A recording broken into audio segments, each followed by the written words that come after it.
একদিন শহরের ব্যস্ত বাজারে ছোট্ট খরগোশ খুব ক্ষুধার্ত হয়ে গেল। সে দেখল এক দোকানে টাটকা লাল টকটকে গাজর সাজানো। খরগোশ চুপি চুপি একটা গাজর তুলে দৌড় দিল। হঠাৎ দোকানদার চিৎকার করে উঠল, এই চোর খরগোশ, দাঁড়া!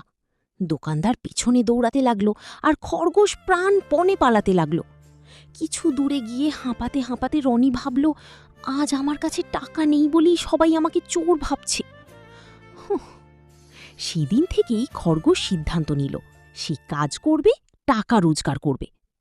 কয়েকদিন পর খরগোশ নিজের উপার্জিত টাকা নিয়ে সেই একই দোকানে গেল। হেসে বলল, কাকু, আজ আমি গাজর কিনতে এসেছি। তারপর অনেকগুলো গাজর কিনে সে তার সব খরগোশ ভাইদের সাথে ভাগ করে খেল।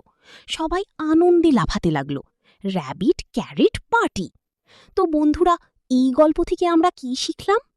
চুরি নয়, পরিশ্রমই আসল শক্তি।